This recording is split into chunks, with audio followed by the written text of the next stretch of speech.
Right, good afternoon folks. Welcome back to the channel. Welcome back to the Peak District. Now, when I was a very young man, many years ago, I used to hang about in folk clubs. And I was in a club in Alton one night and I heard a song which was written by the Ripley Wayfarers. It's called the Winnats Past Murders, supposedly based on a true story, and I found it quite intriguing.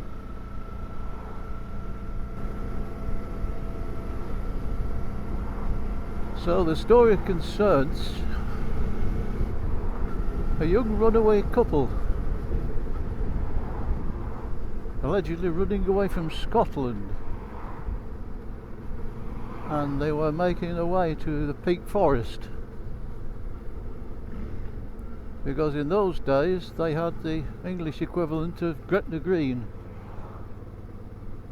where you could get married without having to have any parental consent or having banns read. So that's why they were going there.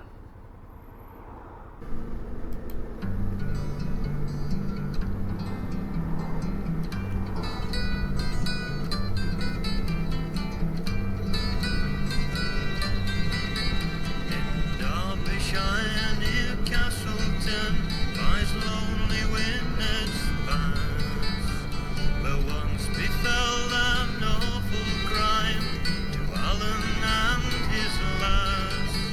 For Alan to the big forest with Clara vowed to tread, and truly handsome was their love, and they yearned to be wed.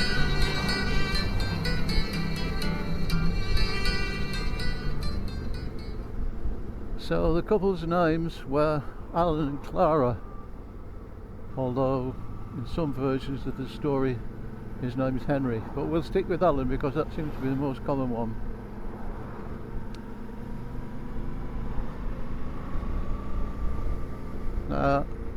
Alan came from a poor family, Clara from a rich one, which was why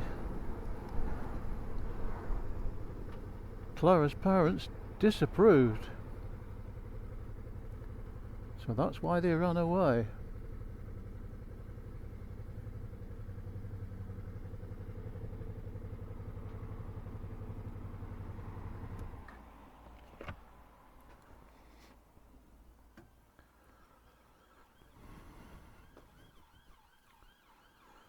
So, the year is 1758.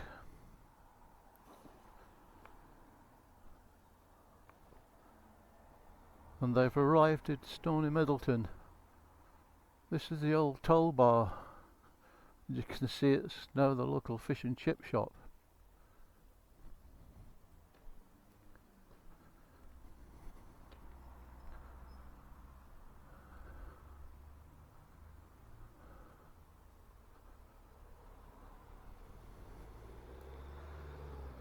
So, Alan and Clara decided to stay the night in Stony Middleton in the Royal Oak Inn,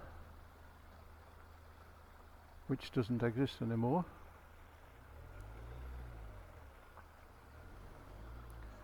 Now,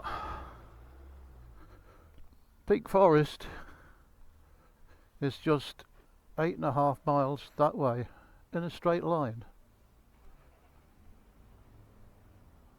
The couple made a very unfortunate decision, which ultimately was to cost them their lives. So they decided to go to Castleton, which is quite a diversion, and I can't understand why they did that. Okay.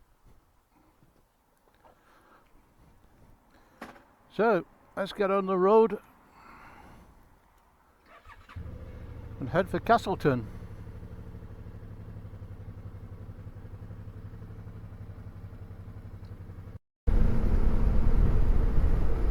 So here we are on the road to Castleton. This may be the route that Alan and Clara took. Who knows?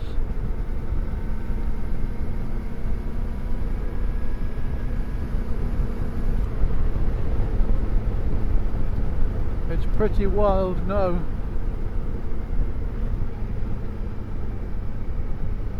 Imagine what it would have been like 250 years ago.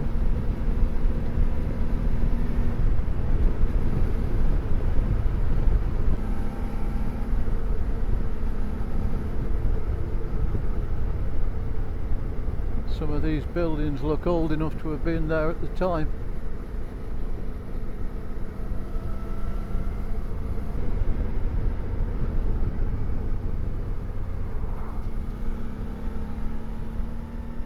So eventually Alan and Clara arrive in Castleton. They stay the night in the Castle Inn.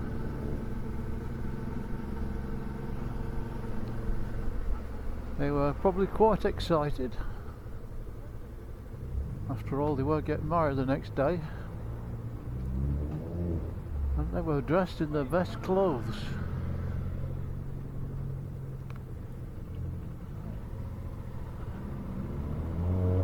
As you would if you were getting married. They also had quite a lot of cash. The story has it about £200, which was an absolute fortune in 1758.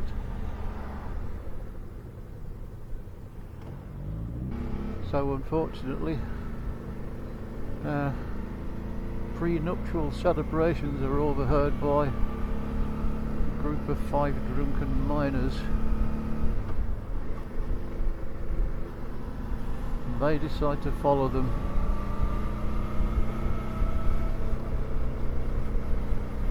So the next morning, Alan and Clara set out the big forest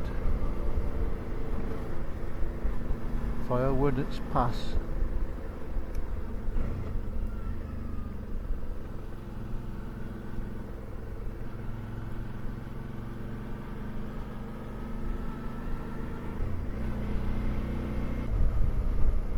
So Alan and Clara have reached Winnats Pass.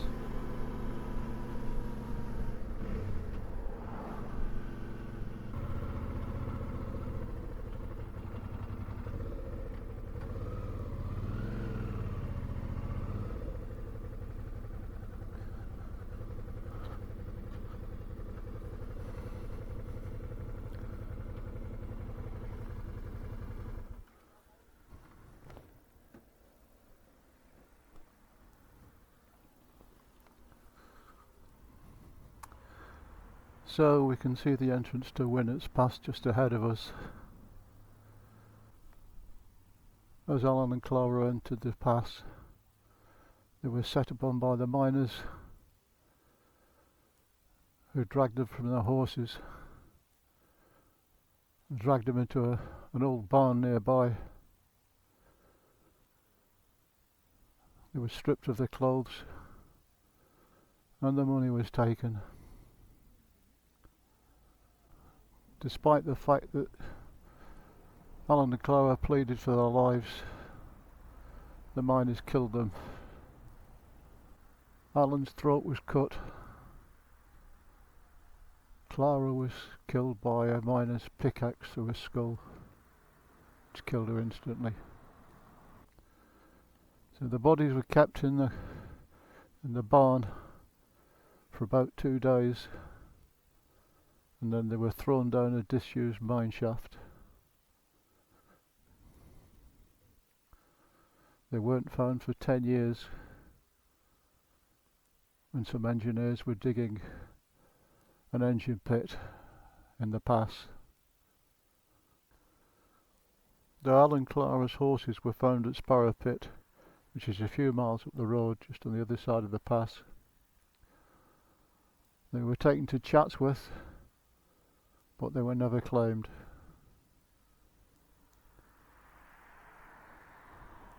However, Clara's saddle now resides in the Speedwell Cavern.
So, what happened to the murderers? Well, they never faced criminal justice, but they did face justice of another kind. Nicholas Cook fell from the top of Mum Tor and broke his neck. John Bradshaw was walking near the spot where the bodies were buried when a boulder fell from the top of the cliff, hit him on the head and killed him instantly. Francis Butler went mad, died miserably. Thomas Hall hanged himself, and James Ashton, the last surviving miner, died in poverty and in agony, and confessed on his deathbed to the crime. So they say that on some dark and windy nights the spirits of Alan and Clara can be heard pleading for their lives. I suspect it's probably the sheep. So, the end of another gory ghost story. Hope you found it entertaining.